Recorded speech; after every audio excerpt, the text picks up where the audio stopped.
नमस्कार मित्रों, RC media पर आपका स्वागत है। अभी हम लोग मौजूद है परबतसर विधानसभा क्षेत्र का कस्बा बड़ू कस्बे में अभी मौजूद है और जगह है मयूर चिल्ड्रन सीनियर सेकेंडरी स्कूल बड़ू। आज हम चर्चा करके बताएंगे कि ग्रामीण परिवेश में एक ऐसा विद्यालय जो बच्चों के सर्वांगीण विकास के लिए हमेशा तत्पर रहता है। हमारे साथ में महेश जी चौधरी मौजूद है, तो उनसे चर्चा करके विद्यालय की संपूर्ण गतिविधियों को आप तक पहुंचाने का प्रयास हमारा रहेगा। हमारा प्रयास ये रहेगा कि ग्रामीण क्षेत्र में अपने आप को स्थापित करने वाला मयूर चिल्ड्रन सीनियर सेकेंडरी स्कूल बड़ू और महेश जी से चर्चा करेंगे। शुरुआत यहाँ से करेंगे कि मयूर चिल्ड्रन सीनियर सेकेंडरी स्कूल की नींव कहाँ से लगी और कैसे ये एक अध्याय स्टार्ट हुआ।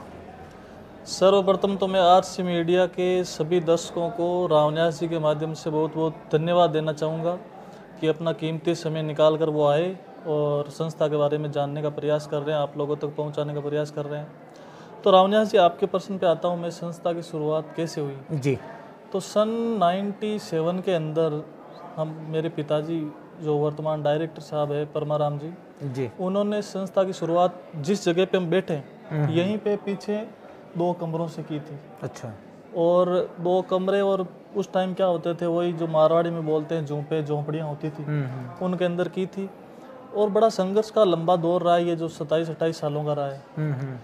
डायरेक्टर साहब ने पहले 1-2 साल अपनी 12th क्लास होने के बाद में प्राइवेट नौकरी भी की शिक्षक के रूप में। फिर उन्होंने अपने स्वविवेक से स्कूल खोलने का विचार किया, तो वहाँ से मयूर स्कूल की शुरुआत हुई। तो शुरुआत के अंदर 4-5 बच्चों से ये जो शुरुआत हुई है, और फिर लोग जुड़ते गए आप जैसे, और धीरे धीरे ये कारवां बनता गया। 97 से लेके 2008 तक ये माध्यमिक विद्यालय रहा। अच्छा। फिर उच्च 2008 तक 10वीं तक संचालित होता जी। फिर उच्च माध्यमिक धीरे धीरे इसमें कला संकाय ऐड हुआ, फिर विज्ञान संकाय ऐड हुआ, और आज ये विद्यालय हिंदी और इंग्लिश दोनों माध्यमों में संचालित किया जा रहा है। ग्रामीण परिवेश में आपने जैसे बताया हिंदी माध्यम भी है, इंग्लिश माध्यम भी है, और फैकल्टी के तौर पे आर्ट्स और साइंस, इतनी सारी चीज़ें एक ग्रामीण परिवेश में मैनेज करना या संचालित करना कितनी बड़ी परेशानी रही होगी शुरुआत में।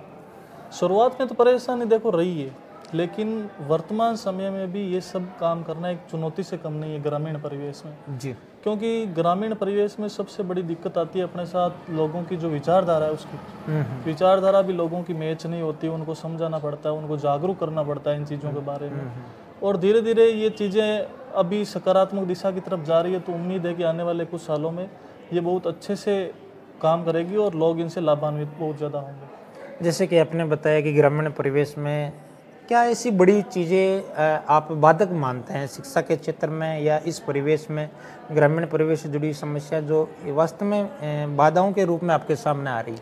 सबसे बड़ी बाधा है ग्रामीण परिवेश के अंदर फाइनेंशियल। जी। क्योंकि लोगों की विचारधारा बन चुकी है कि गाँव के अंदर पैसा बहुत कम मिलता है, और आज की हम कहे या नहीं कि कोई भी बिजनेस है या कोई भी काम है वो बिना पैसों के आज के टाइम में संभव नहीं है। जी जी। तो एक तो ये सबसे बड़ी बाधा है, और दूसरी बाधा है कि जो प्रतिभाएं हैं वो गाँव के अंदर जितनी प्रतिभाएं मिलती है वो बाहर नहीं मिलती। तो यहाँ पे जो प्रतिभाएं जैसे हम तराशते हैं, जो बच्चों को पढ़ाते हैं 10th क्लास तक 12th क्लास तक, वही बच्चे महानगरों में जाके अपना शानदार परिणाम देते हैं और उच्च नौकरियां हासिल करते हैं। तो लोगों को ये समझना जरूरी है कि ग्रास रूट पे जो काम हो रहा है वो कितना अच्छे से हो रहा है और अपना उसके अंदर योगदान कैसे दे। लोगों का साथ मिले तभी ये सारी चीज़ें अच्छे से होना संभव है। तो उम्मीद करते हैं कि लोग इस चीज़ को समझे और इस शिक्षा के प्रति जागरूक हो। आज के टाइम में लोग शिक्षा से दूरी बना रहे हैं अप्रत्यक्ष रूप से, ये बहुत ज़्यादा नुकसान की चीज़ है। आने वाले समय में हमें इसका दुष्परिणाम देखने को मिलेंगे। आपके कहने का मतलब महेश जी सीधा साधा ये है कि हम ग्रामीण स्तर की स्कूल है जो प्रतिभाओं को तराशती है, कहीं ना कहीं एक समय के बाद में या 10वीं यूँ माने 10वीं के बाद में वही प्रतिभाएं हैं शहरों की तरफ शिफ्ट हो रही है। ये ग्रामीण स्कूल के लिए कहीं ना कहीं बड़ा चुनौतीपूर्ण है। ये चुनौतीपूर्ण है, और ऐसी बात नहीं है कि वो बच्चे यहाँ ठहरे तो रिजल्ट नहीं मिले। जैसे कि मैं बात करूँ पिछले सत्र 2023-24 की, तो हमारे जो विज्ञान वर्ग का जो परिणाम रहा वो औसतन राजस्थान में सर्वश्रेष्ठ है। बड़ू जैसे छोटे कस्बे से होके राजस्थान में सर्वश्रेष्ठ परिणाम देना एक बहुत बड़ी बात है। और पिछले साल का ही नहीं, हर साल का, हर कक्षा का, हर वर्ग का परिणाम है वो औसतन रूप से देखा जाए तो राजस्थान में सर्वश्रेष्ठ परिणाम देती है ग्रामीण संस्थाएं। पिछले साल हमारे जो परबतसर ब्लॉक है इसके अंदर जो टॉपर है तीनों चारों टॉपर हमारी संस्था से जी। तो कहीं ना कहीं हम ये कह सकते हैं कि अगर बच्चे यहाँ रुकते हैं तो उनका भी अच्छा परिणाम यहाँ से मिलता है। और यहाँ पे एक फ़ायदा और है कि यहाँ पे जो मनी वो महानगरों में लगने वाले 10% पैसे में यहाँ काम हो जाता है और अनुशासन और संस्कार यहाँ पे जो सिखाए जाते हैं वो बाहर नहीं मिलते। तो ये चीज़ लोगों को समझनी पड़ेगी। दौर बदल रहा है, समय बदल रहा है, समय के साथ में कई चीज़ें होती है जिसको बदलना होता है। बच्चों के सर्वांगीण विकास की लोग आजकल बातें करते हैं कि बच्चों को पढ़ाई के साथ साथ ऐसी कई चीज़ें हैं जो वास्तव में उनको सीखनी चाहिए। इस संबंध में आपके विद्यालय के क्या प्रयास रहते हैं कि एक बच्चे का सर्वांगीण विकास हो? देखो, आज का जो युग है वो बाजार दर्शन का युग हो गया है जी। मतलब लोग दिखावा के अंदर सब कुछ करना चाह रहे हैं, रियलिटी में क्या है क्या नहीं है वो उससे दूर भाग रहे हैं लोग। हमारा और डायरेक्टर साहब का हमेशा ध्येय यही रहा है कि बच्चे हैं वो संस्कारों के साथ आगे बढ़े। जी। अनुशासन ही हमारी प्राथमिकता है। हम ज़्यादा भीड़ इकट्ठा करने में विश्वास कम करते हैं और जो है उनके अंदर क्वालिटी प्रोवाइड करवाना यही हमारा और संस्था का उद्देश्य रहता है। उसके लिए हम बच्चों को हमेशा ये सीख देते हैं, आप जैसे लोगों के माध्यम से भी और हम भी, कि बच्चों में संस्कार कैसे रहें, क्योंकि आज के युग के अंदर पैसे से सब कुछ नहीं होता, संस्कार सर्वोपरि है। और ये बहुत कम देखने को मिल गए कि लोगों के अंदर अच्छे संस्कार हो। और हमारा उद्देश्य यही रहता है कि बच्चे के अंदर सर्वप्रथम अच्छे संस्कार और अनुशासन रहे, उसके बाद में वो पढ़ाई की तरफ जाए। शिक्षा का केंद्र बड़ू में आपकी स्कूल संचालित है और आसपास का कई ग्रामीण एरिया बड़ू मतलब अपना केंद्र मानता है। क्या संदेश है अभिभावकों के लिए और उन लोगों के लिए जो शिक्षा के क्षेत्र में कहीं ना कहीं आपकी और आशाओं की दृष्टि से देखते हैं?